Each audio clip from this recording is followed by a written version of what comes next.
Hi, it's Brian Decker with your Market Minute. I want to talk about two topics that are in the news quite a bit today right now, inflation and interest rates.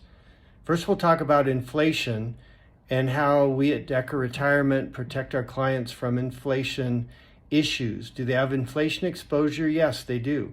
But I want to cover how we try to minimize the inflation risk. So first we'll define what inflation is. It's a general raising of prices over years. So this is the first generation that's retiring that may spend more time in retirement because of longevity and quality of life than they did in the workplace. And if that's the case, you're 30, 40 years in retirement, prices may change dramatically. And what's comfortable in living now on your paychecks may not be comfortable in the future. So there's 5 ways that we have helped clients at Decker Retirement avoid that risk of inflation.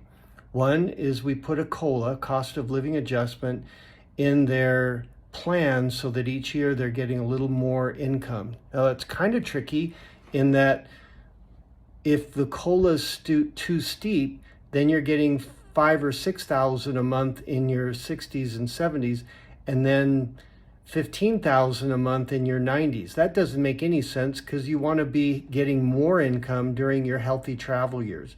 So we flatten the COLA, it's still there, and then we steepen it during your later years when you need more income for medical.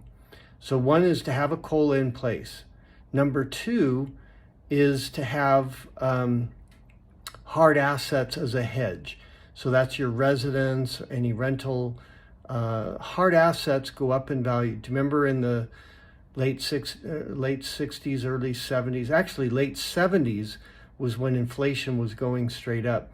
Hard assets like real estate and gold and silver, any hard assets act as a fantastic hedge. Now we view the residence as sacred, so it's not part of your plan. We would never do a reverse mortgage, for example, unless it was the last resort for income. But hard assets act as a hedge, number 2. Number 3, we look at and see if you have any inheritances coming in. Those inheritances are injections of capital later in your retirement, and we don't look forward to that. It's a horrible topic to think about. But once your parents pass, if there are assets there, they act as an inflation hedge. Number 4 we talk about is the downsize. The downsize is when you've got your friends in your late 70s, early 80s moving into condos in healthcare communities.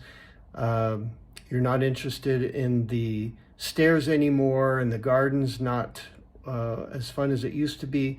So you sell the home for X, buy a condo for Y, and there's an injection of capital from that downsize, and that acts as an inflation hedge also. Inflation hedge number 4. Inflation hedge number 5 is the risk bucket. Managers there have averaged 24+%, and the number that we have in there is 6. So when we have such a much lower number there, that acts as an inflation hedge, since there'll be or should be an accumulation of capital there to add to your income later in retirement years as needed. So there's 5 different hedges that we plan on to bring the risk of your inflation exposure down. Do you have inflation exposure? Yes, we all do. But the risk is minimal at Decker Retirement with those 5 hedges that are in place. Hope that helps. Enjoy the rest of your weeks. Brian Decker for Decker Retirement.